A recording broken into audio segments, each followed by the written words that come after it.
All right, Entree Architect community, it's 4 p.m. Eastern, which means it's time for the Entree Architect Context and Clarity live conversation for Thursday, March 30th, 2023. Thanks for joining us today.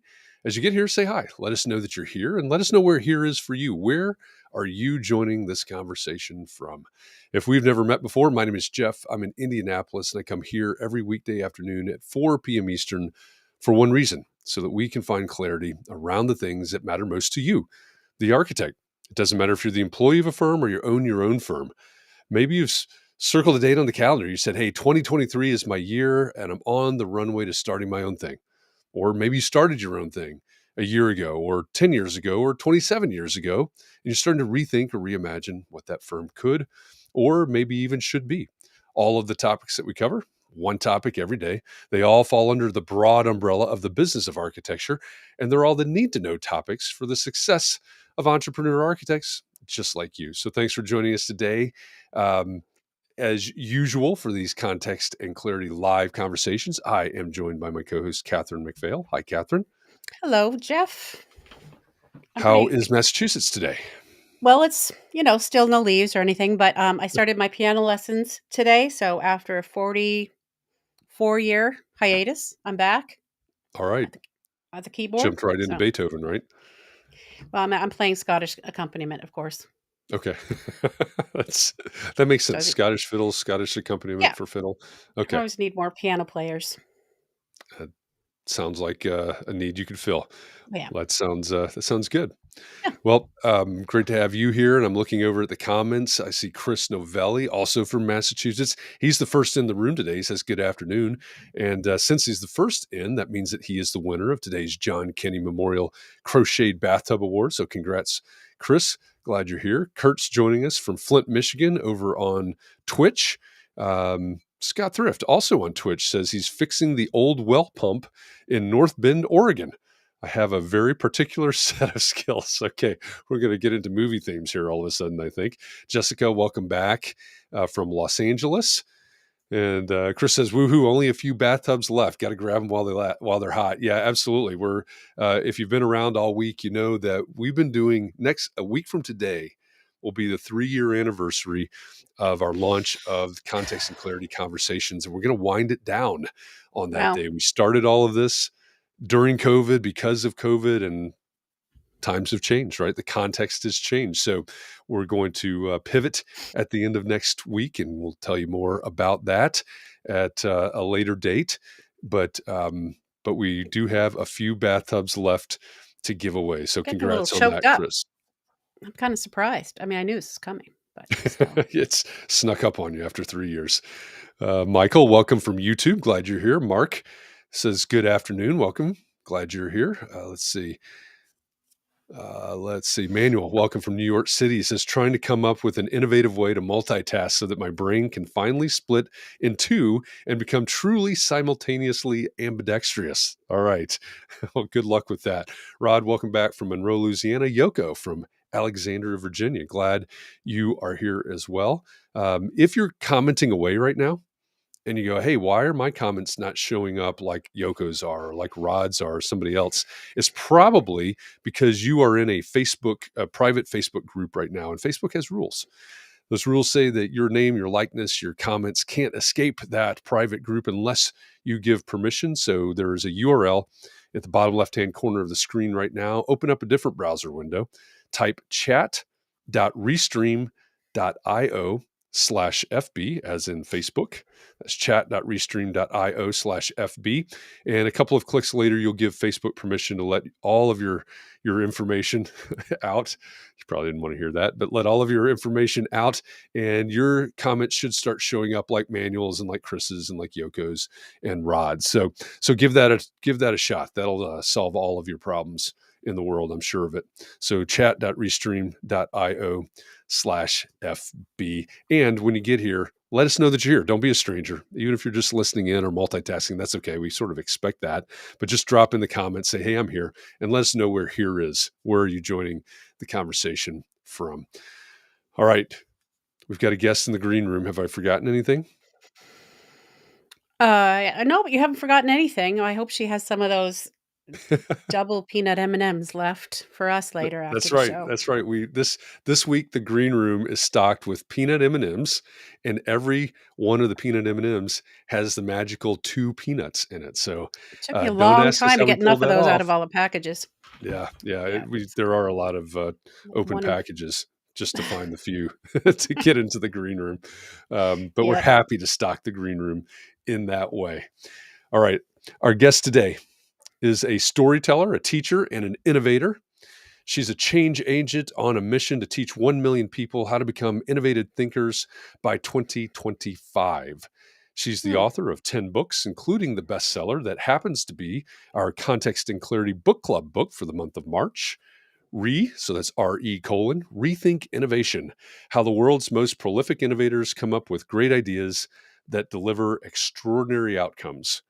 Carla Johnson, welcome to Context and Clarity Live.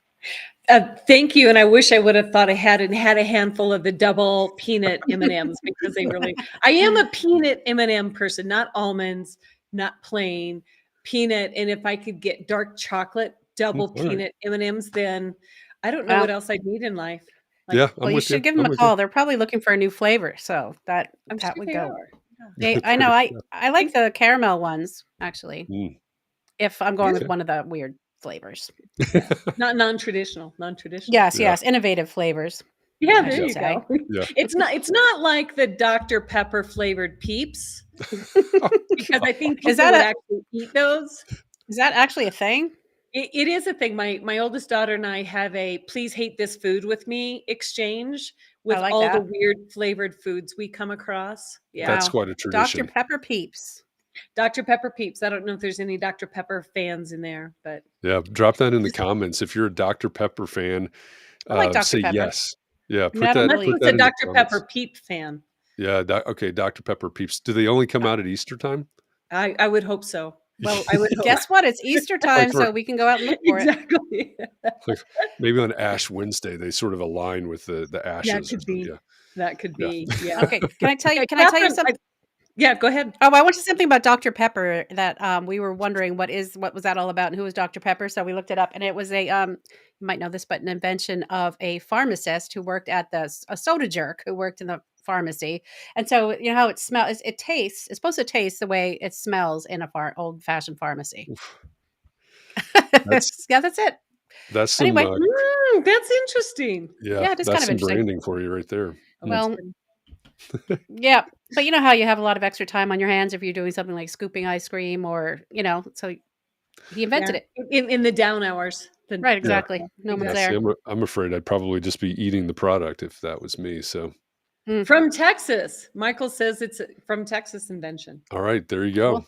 cool. We've got Anyway, the full story now. Very good. Thank you There for you so that, go. Michael. yes, you're welcome. I didn't mean to interrupt. Go ahead with whatever you were going to say. Sorry Oh, about I that. was going to say, I also am a pianist, Catherine. Ah, Wow. well, I'm far from a pianist, but what do you play?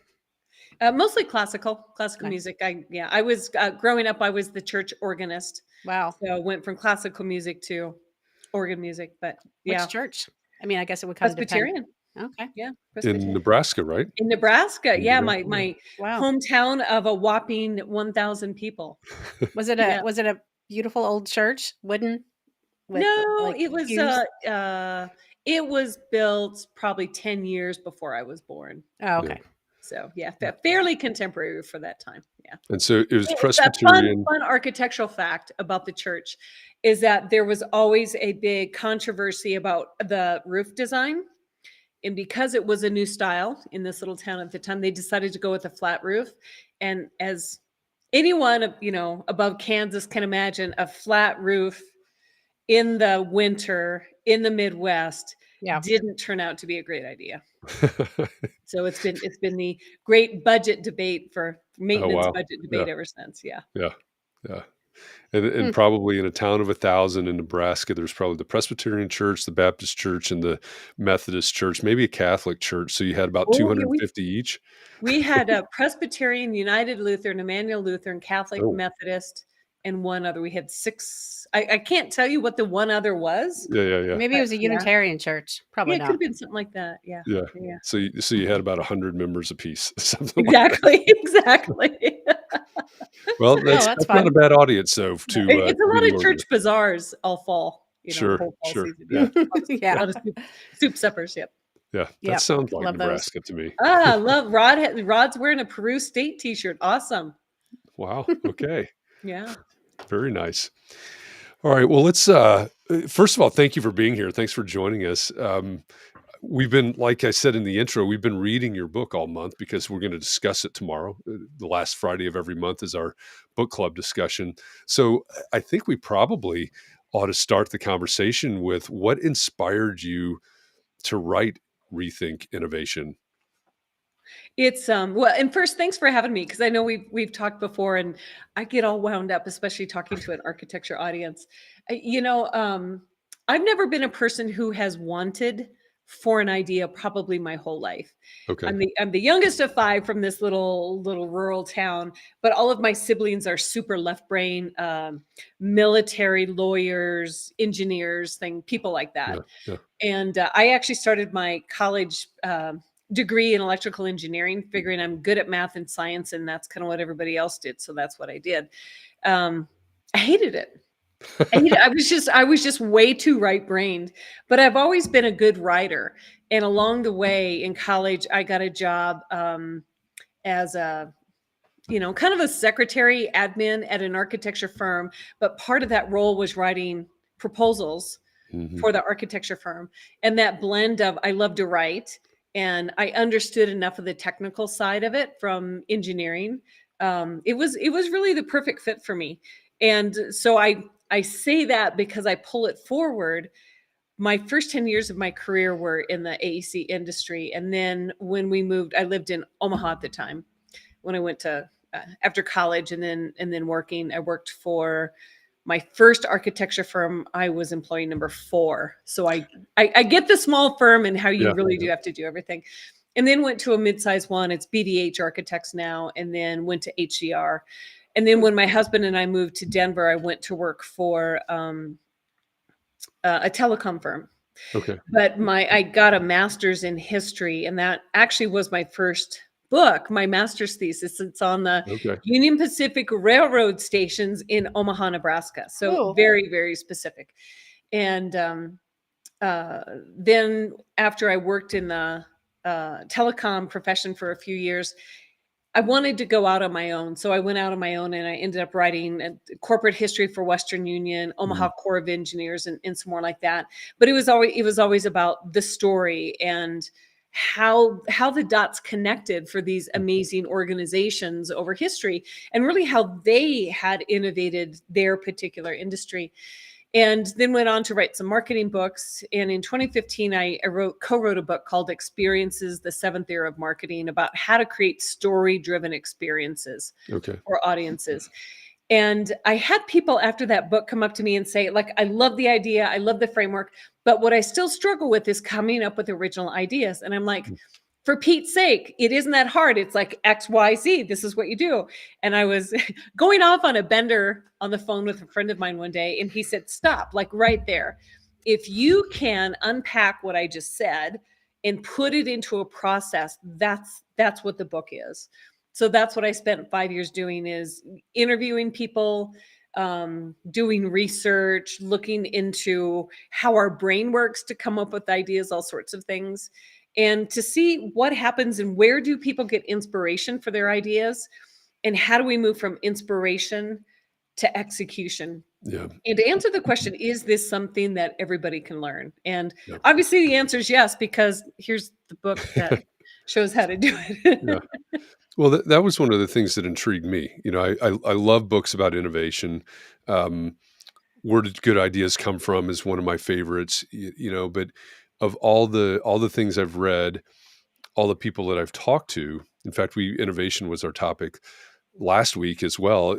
From a completely different point of view, but I don't think I've ever run across a book or a resource where where you systematized it, basically is what you've done, right? You systematized innovation, or you systematized the creative process, maybe is one way to say it, in Rethink Innovation. And so I found that really intriguing, that you've developed this framework, the PIP framework, um, to sort of lay out and work within, in order to, as you say, become prolifically innovative. Yeah, and what I found is really I learned this without realizing it from architects when I started to work with them, especially design architects, because I found it fascinating when they would go through some of the early sketches or, drawings or concepts of a building to talk about where their inspiration came from and the little details. And it was the story behind what was actually going to be constructed that I found magical. Yeah. And I think architects are incredibly smart, creative people who don't get credit for being incredibly smart and creative. I mean, they get credit for great ties and they get credit for being, interesting people at dinner parties, but I don't think they get credit for this amazing ability to really source material for the dots, and then to Mhm. be able to connect all those dots in something that shows up in such a tangible, Right. everyday way in our lives, Yeah. And I Yeah. and I say architects were the original design thinkers. It's just that IDEO took it and put a Yeah. different name to it, and let people dress Right. different when they showed up at client meetings, kind of thing. Yeah. But I mean, the design thinking is what architects have always done. Right. And seeing how they did that to me was just fascinating. Fascinating. Yeah. So why do you think architects don't get credit?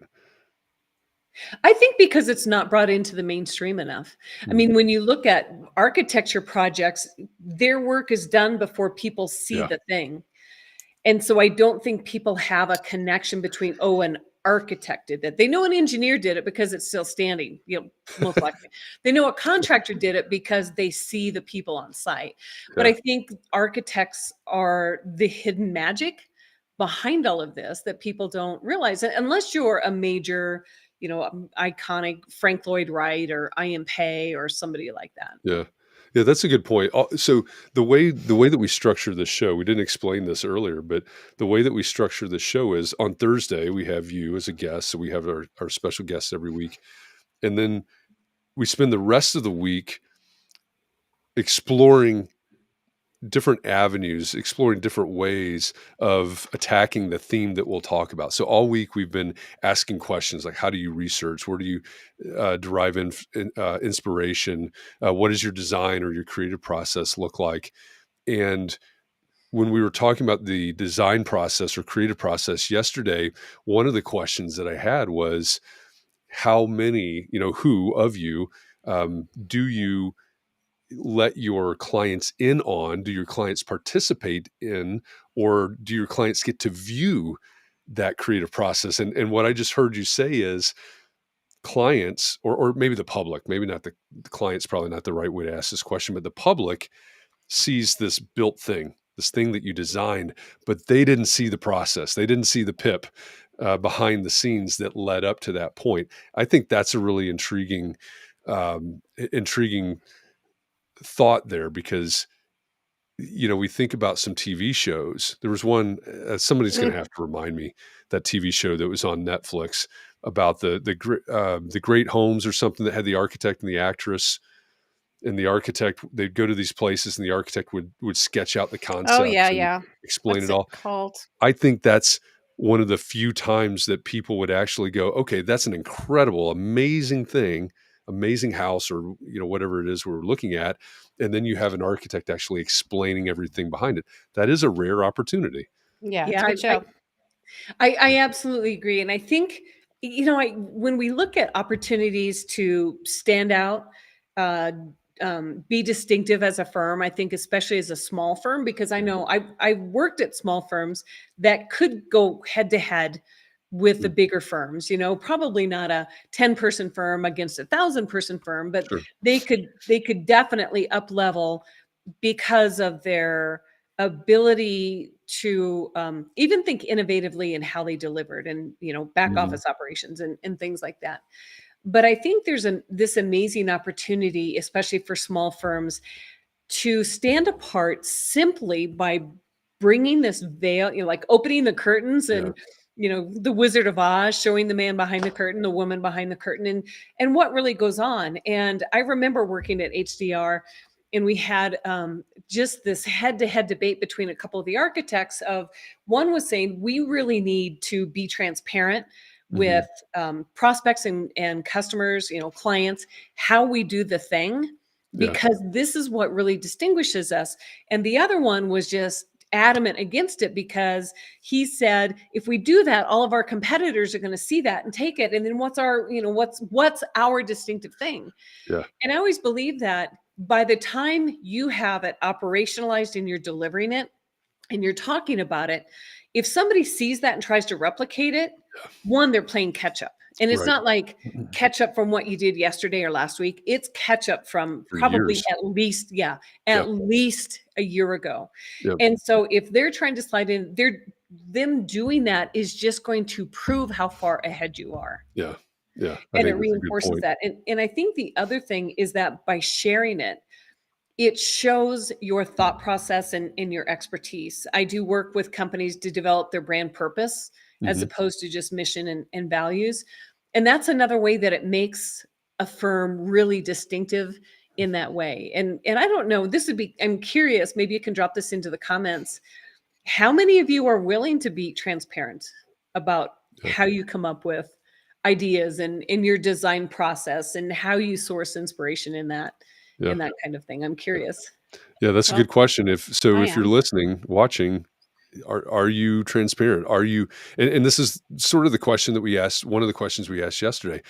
Are you bringing outsiders, maybe is one way to say it. Are you bringing outsiders into your design process so that they can maybe participate or at least view the chaos that's probably going on? So while we're waiting for them to answer in the comments here, maybe we should go back to the beginning and just ask, what is innovation? What's innovation mean? And it's a great question, because I think we could ask 20 people what innovation is and we get 40 different answers at least, because it's not like accounting or IT or cooking.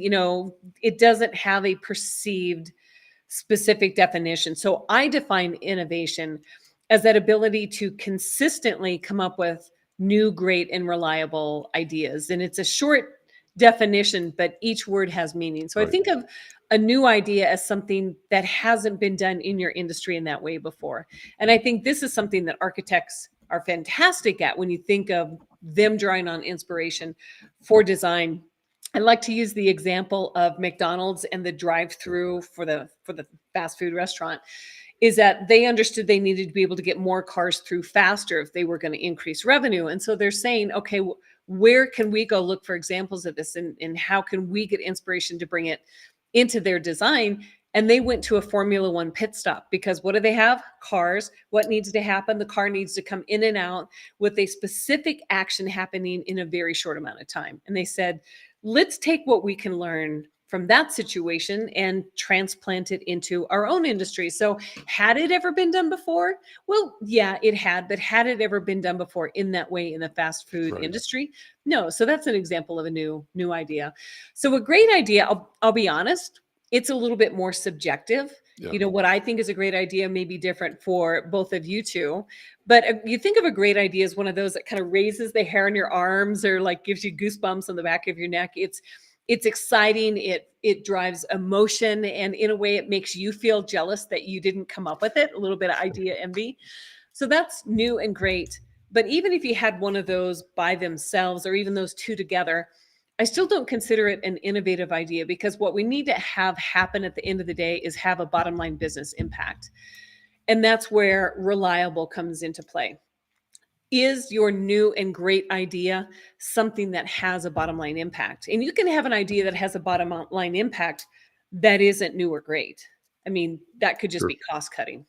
And we know cost cutting isn't innovative, but it's the combination of all three of them that I believe makes an idea innovative. And then on top of that is that ability to consistently deliver ideas that have these three characteristics over and over and over again, is what I see as being truly innovative.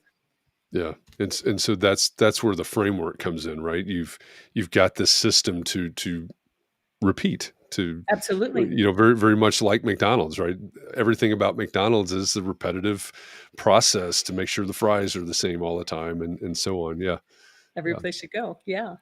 Yeah, that makes a lot of sense. We've got a couple of answers that say yes, I'm doing that, and that's transparency is part of the process for us. So that's good. We've got a couple of people at least that are letting the clients in, getting to peek behind the curtain. Paid no attention to the man behind the curtain, apparently.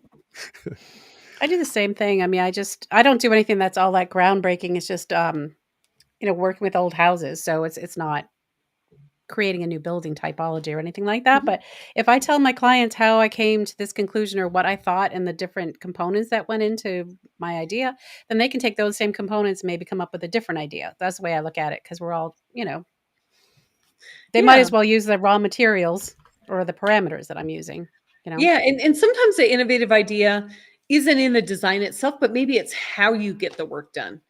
When I was doing research, I researched a company in Atlanta, and they had an innovation group, and they set aside a week every 6 months for the entire company to be involved in innovation for how the company delivered the software that it did.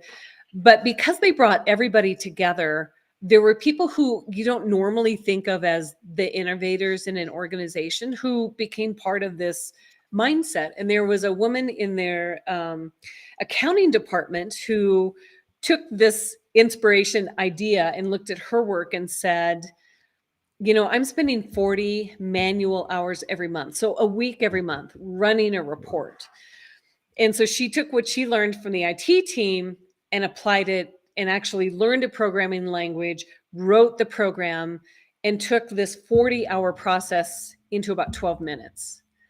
I find that highly innovative. And, Yeah. and then now she's able to come to work and do work that makes her happier, less soul sucking, less of a grind, and inspires other people to look for those little pockets where you Yeah. can be innovative. So it's not always about the actual building design process itself, but it could be about how you do the work. And I see Manuel's idea about potential liability. And we can walk through the process if you'd like, Jeff and Yeah, Catherine. let's do that. Let's do it. But one of the aspects isn't to copy and paste something from another industry, but to use it and pick it apart and understand why it works and relate the pieces that matter to your own situation into your work. Yeah. Yeah. So let's go ahead and walk through the process. There are say 1, 2, 3, 4, 5 steps. That's 5 right. steps, that's Yep. right. So where do we start? Do we start in the coffee shop? Yeah, absolutely. Well, that's where I started. So I'll share the 5 steps, and then I'll walk through them. The first step is to observe the world around you, distill what you observed into patterns, relate the patterns into your work, then you start to generate ideas, and then you pitch them. So typically what happens is when we need something, it could be a design, it could be a new marketing strategy, it could just be I got to figure out how to do more with less. I think it was Chris maybe or Manuel who said needed to learn how to multitask or be two This people. manual. Yeah. Yeah. Yeah, yeah. When we're looking for those kind of things, we say, okay, let me just do a brain dump. Let me do a brainstorm. Let me just, figure out what I know. And what I saw in my research is that when people and teams and organizations start just by trying to go from 0 to 100 of here's our problem, now we need ideas to solve it, nothing has fueled that. They haven't created a way to bring in inspiration from other things that have happened. And so even if somebody does have an example of how it's worked differently that might relate into the work, because other people don't understand it, it tends to shut those ideas down. Mm. And we see this in groups. We even see it in our own brains, Yes, I had this idea. Oh, that would never work. Yeah, but I think it might, and you have the devil and the angel on your shoulders even for ideas. And so what I saw is that highly innovative people were highly, highly observant people, looking at all the little details. So that's where this process started. And in the book, I started just in some place as simple and accessible as a coffee shop. And it was It was a place that I went, I love to go sit in a coffee shop, and it's something about the background noise that I don't actually have to pay attention to, kind of like in an airport. Really works for my brain, and I'm pretty productive. So I went to a coffee shop and I just sat for about a half an hour, and I wrote down everything that I observed, everything that I saw, which is our first sense that we tend to rely on, everything I heard, smelled, tasted, touched. And the list that's in the book is actually only a fraction of the list of things that I came up with. It's pretty And vivid description, I have to say, with the poopy diaper and the guy chewing his nails and where did the crumb come from? And yeah, so, yeah, it's a lot. Anyway, it made it come alive. Your description, anyway. If you want to read a few, do you have it handy, Katharine? No, I listened to it. Oh, you listen to it? Okay. I do. I actually happen to have the book handy here. So I'll read a few of these things and see if it comes alive. Smell of coffee, hard floor, skid-free rug, man chewing his fingernails, woman on the phone, man texting, people's names on cups, stir, sugar, napkin station, woman reading, burnt coffee smell, baby crying, floral perfume, poopy diaper, the feeling of the grains of, sugar on the table, community flyers, cold breeze from the open door, employee uniforms. So I sat there and consciously went through all 5 senses. Oh, you reminded me with the uniforms. Which coffee shop was it? Was it Dunkin' Donuts? No, it was a Starbucks. Oh, okay. All right. Yeah. Yeah. And it's, there's so much that we do every day. I mean, here I am, I'm talking on a screen, and what do I have within arm's reach? Another screen. And I think because we need to get so much done every day, it makes us blind to inspiration that's right in front of us. Yep. And that's why when I do the workshops and have people go through this process, I tell them, you have to put your phone down. It's only 30 minutes. You might break out in a sweat, but if the world stops spinning, we'll let you know. Yeah. But we don't take time to do that. Yeah. And especially if we make time to do it on a regular basis, we see how much around us there is to pay attention to. Yeah. And that's where all of these opportunities, I call them the dots. Like, that's how you collect dots that you eventually connect to come up with the ideas. Yeah. I every morning I host what we call our morning mindset conversation, and we do something to focus on growth mindset and how we can prepare our day and things like that. You can imagine in a context like that, we talk a lot about practices, right? It could be a practice of gratitude, could be a practice of whatever. And as I was listening to this, I also listen to books. As I was listening to this part of the book, this step in the process, that's exactly how it struck me. As this becomes a practice, and I know you've talked about, hey, if you do this for 7 days or whatever it is, 30 minutes for 7 days or something. When you're talking about that, I'm going, this is another practice.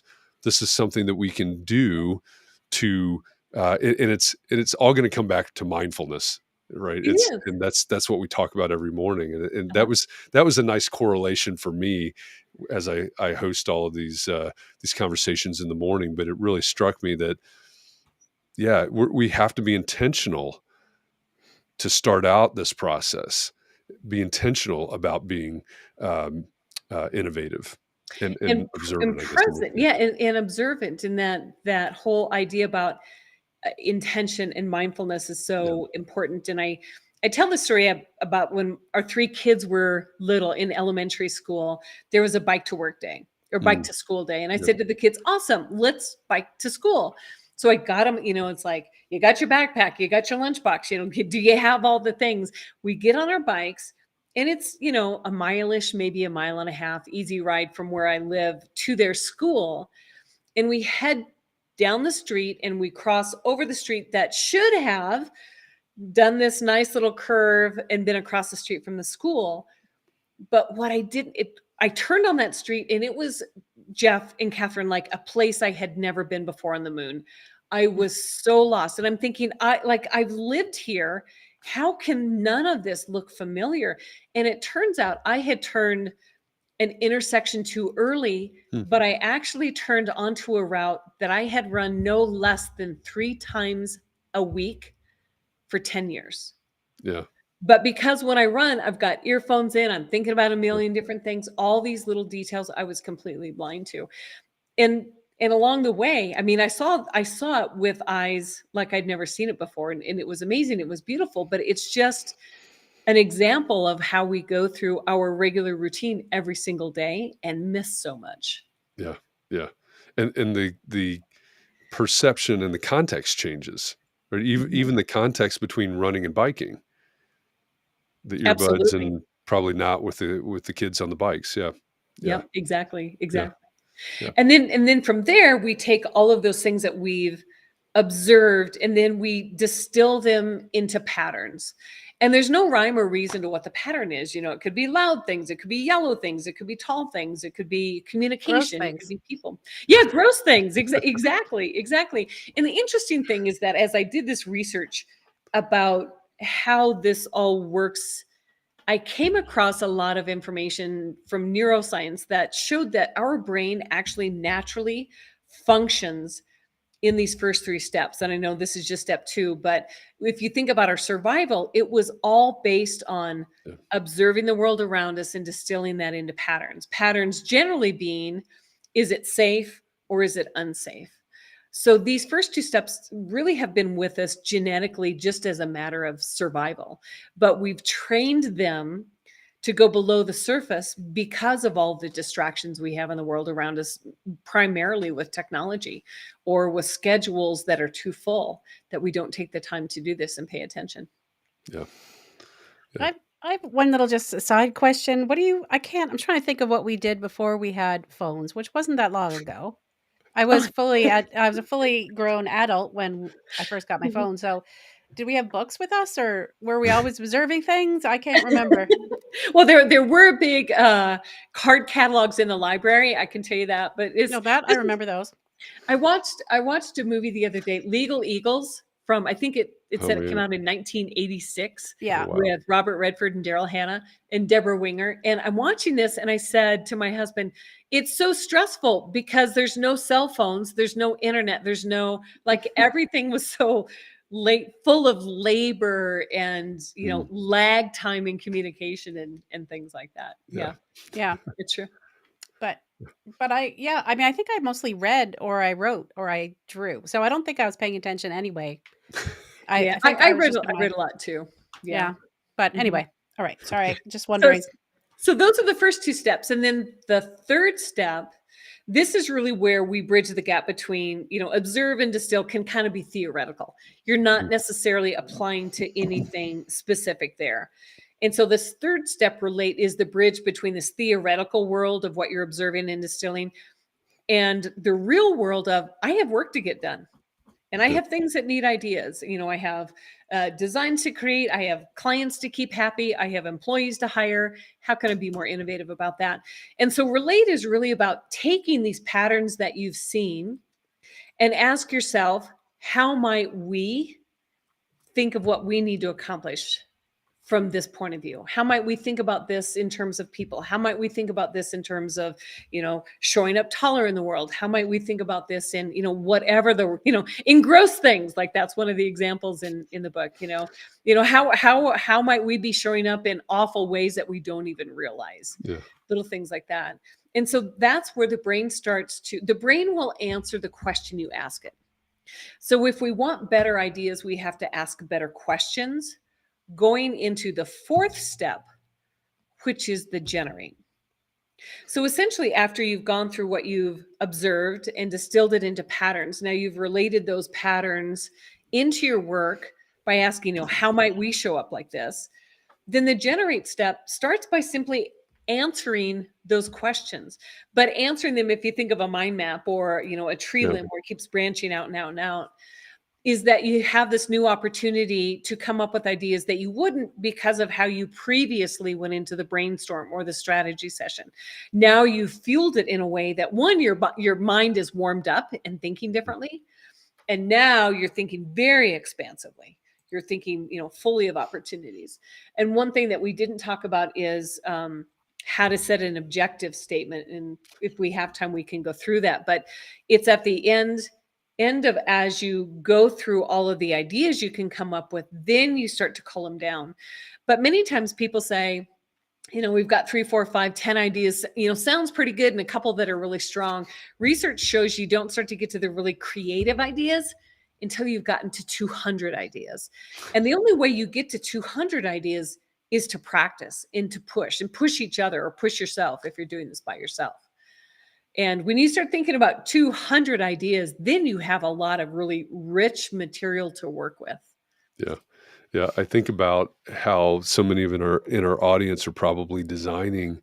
They may be thinking about this in a different way. They may be sketching, um, probably sketching ideas, but I know that they're iterating through a lot of different sketches, a lot of different ideas. 200, I don't know, but I'm sure they're burning through a lot of ideas. Katharine, do you ever go through Um, 200 sketches or 200 ideas as you're designing anything? I mean, probably if it's a hard problem, I usually sometimes I try to list out the really bad ideas. I try to come up with the worst idea I possibly Mm, can. And then there's usually something in that, or I realize that these are constraints. So I don't know, 200, I have never actually measured, but I bet I could if I had yeah. to. Well, Yeah. There's I some mean, they're not going to be good speaking of ideas. yeah, yeah. Speaking of constraints, that's part of the statement that you were just talking about, right, Carla? exactly. And it's when I do workshops, that's one of the things that I have people do when I challenge them with their ideas is, let's start with the worst idea first, because there can be a lot of pressure. I mean, even though this is a process and you're supposed to come up with a lot of ideas, it's kind of like unspoken that if you have a lot of ideas, not all of them are going to be good. But Yeah. to really celebrate, you have to go through some bad crap to get to the really good, rich stuff. So by just calling it out and saying, give me the worst that you can possibly come up with. And it's funny, all of a sudden, some people who are kind of like, buttoned up and, don't like to not look like they always know the answer, come up with some really hilarious things, and it loosens people up. And there's a direct correlation between humor and laughter and creativity. So when you do that, then your brain comes up with a little bit more connection, a little bit more practice, and things like that. But it's that idea of sketching them out. If you think about bumwad, I don't know if anybody still uses bumwad, but you do a sketch and then Yeah. maybe you do another one and you just change a little piece of it. You change a little piece of it. The same works for an idea. It doesn't mean you have to have 200 absolutely completely different ideas. It's the little coarse, detail that you get creative, or that's where you add the variety in, and things like that can help you get to those ideas. So so I'm gonna go back to bumwad for a minute because I've Bumwad used and that napkin sketches.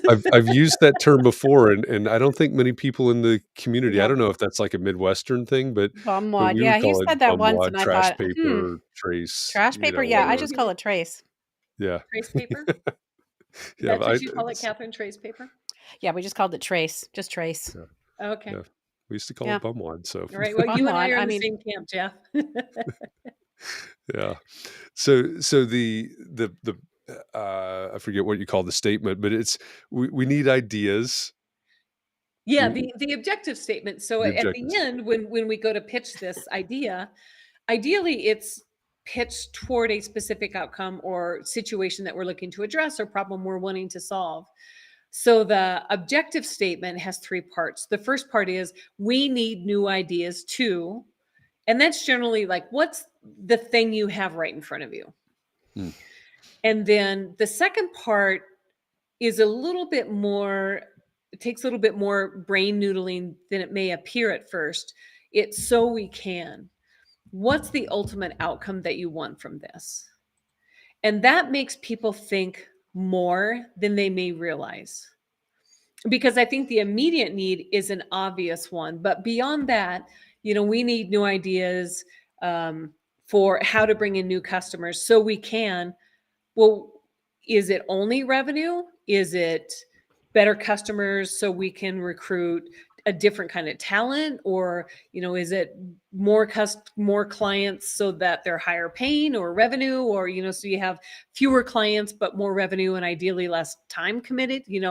being very specific about the "so we can" makes a difference, because this is a statement that after you've gone through your 200 ideas that you've come up with, you're going to use to filter those ideas and see, do they apply to what I need to have done? And then the third part of the objective statement is with these constraints. And common constraints are, budget and time. It could be something specific to what's going on in your client's industry or in the market in general, or your firm, or, whatever those are. I suggest using 2 to 4 of those, because I think if you have too many constraints, and that shuts everything down. And we really are trying to at least move the needle little by little by little. And if you have fewer than 2, I think there's too much of a chance that your idea won't live in the real world, because a lot of ideas are great ideas until they have to actually be executed. Yeah. And so that's really important. And then when you get to that fifth step, which is pitching the idea, it's really important, because as part of that pitch, what you do is you go back to the beginning and you tell the story of, what did you observe? What were those patterns? How does that relate into your work? How did that inspire your idea? And now how does that fit into the world of the objective statement? So it's theory and inspiration and potential married into reality with bottom line impact with what you're looking to do. Yeah, I think that's one of my big takeaways from this, and I think this is me wondering if I'm in my own bubble, et cetera. But I think that many of us, when we're pitching the ideas or we're sharing the good ideas, we leave that context out. We leave that storytelling out, that makes that strong connection. And I think in the book you talk about, you need to give them enough, right, that they can imagine, but not so much that it's rigid. I forget exactly how. Yeah, give them structure and context, Yeah, and then let and then them let fill them. in the details Yeah, of what it looks like. So, yeah, it's a little bit of a balance. Give them enough to get them excited about what you have going yeah, on, but not so much that your image disagrees with that image. And I remember that, Jeff, so clearly from an interview that one of the firms I worked for did. It was for the city of Omaha, and they said, we really need to show what this is going to look like, because it was a new building in a historic part of town, and presented to the city planner and some other people. And that was the feedback, is that you were too specific of hmm about what this looks like. And we feel that you've decided on our behalf what this looks like. yeah, yeah, So that's that balance between the inspiration and sharing the story of what could be, without completing the story on their behalf, yeah. without them feeling like they're part of that story. Without saying this is what it is. Exactly. Yeah, Exactly. yeah. I think there are an awful lot of us that have gone there before, right? This is our vision, this, whether it's in the form of a rendering or just the description or whatever. I think we've gone all the way to this is what it is, and maybe it's just me. I'm always leaving the door open for that. Maybe it's just me, but going to this is what it is rather than stopping with this is what it could be. Could be. I'd be curious how many other people who are joining us here today, if they feel that they have a little bit of a challenge walking that line. Yeah, yeah. Or if Drop it's that just in the the idea. comments if you've if you think you take the story a little bit too far sometimes. Put that in the comments right now. We're very quickly approaching the top of the hour, which is just amazing. It's been a fun conversation here, but we'll have to wrap it up here momentarily. But I guess one last question, Carla, before we let you go. You know this world, right? The profession here, the industry here. What's something that the entrepreneur architects that are tuning in right now, what's something that they can do to be more consistently, or as you say it, more prolifically creative or more prolifically innovative in their work? I say the simple, most helpful, but underlooked thing that people can do, and you alluded to it a little bit, Jeff, earlier, is I call it the 7-minute challenge. And you take 7 minutes a day for 7 days, and you just observe what is it that your challenge is. Look at it from all different directions, write everything down that you can think about it. And you won't necessarily in the first few days solve it, or maybe in the first 7 days, but you're going to look at it completely different. And I think a lot of times we have these perceived limits on what can be done, especially as small firms and resources. And if you're a one-person firm, you're doing all the things and wearing all the hats. But I think when we look at those things and really examine them and pick them apart, and I am a notebook junkie, like an old school, actual physical notebook junkie. I write everything down like that. It's just 7 minutes for 7 days. So it's less than an hour in a week.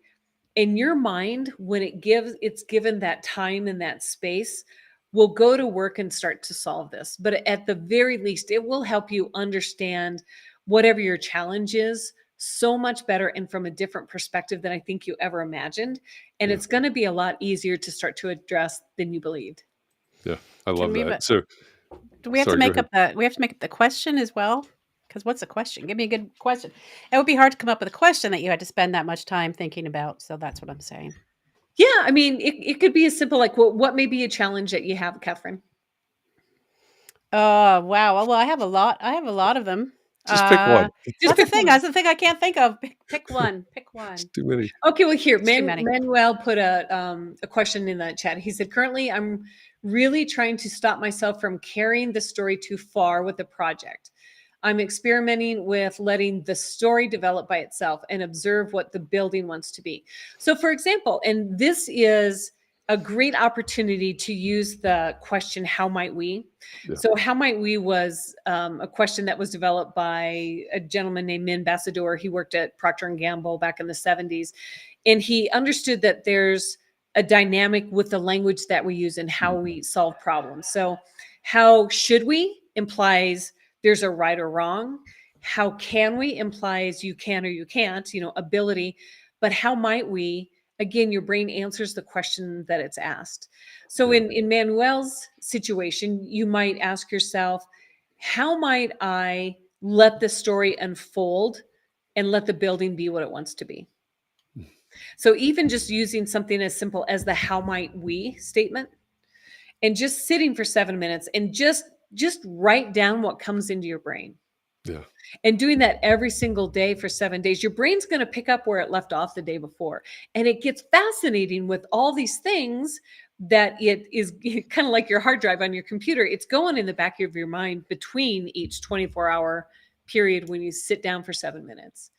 And I think you'll find some really interesting answers and opportunities and perspectives that you would struggle to if you just sat down for an hour and said, how do I solve this? Yeah. What do I do? Just a word of warning for everybody that's planning to join me tomorrow morning for our mindset conversation. We're probably going to use this, probably going to talk about the 7-minute challenge in the morning as a practice to develop. So just a heads up. One last Pam, question here, Katharine. Pam says, how might you come back to finish the discussion on another day? It went too fast. Oh, thank you, man. I always feel the same way. And I know Jeff and Katharine, we've talked before, the time just goes fast. It And does. I mean, It does. I get excited and wound up about it because it's the work I love to do. So Yeah.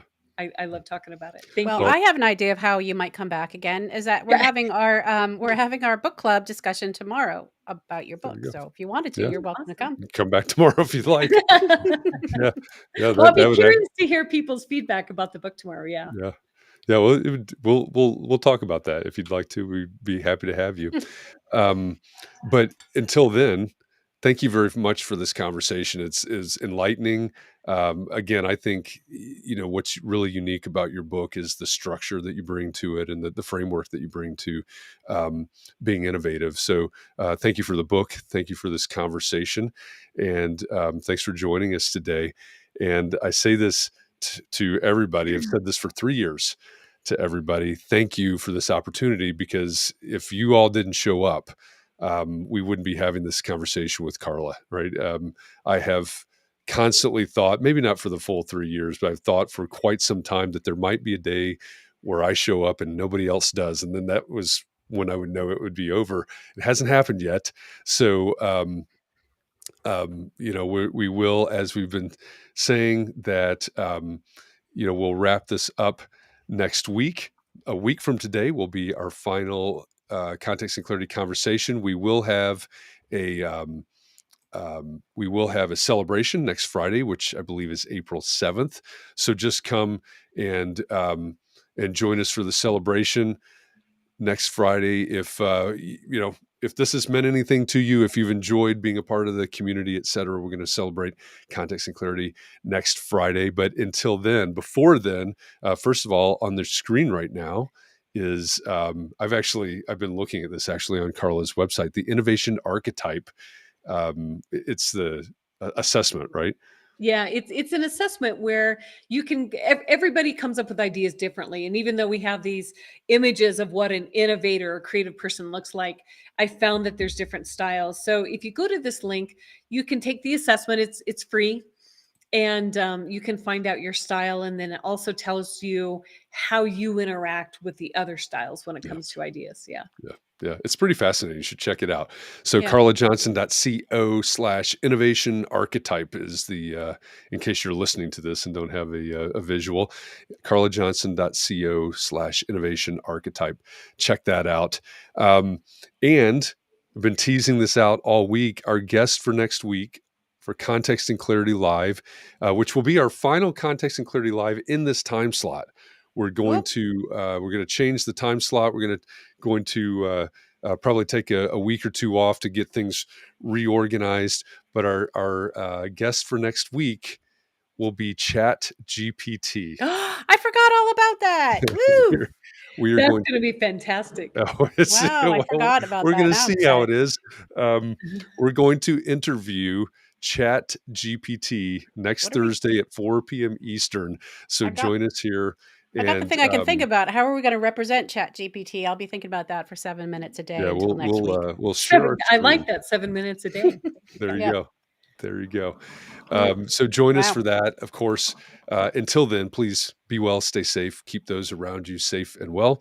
Find a little bit of time to breathe, relax, find some way to rejuvenate, because we've been doing this every day for 3 years. You have to pace yourself.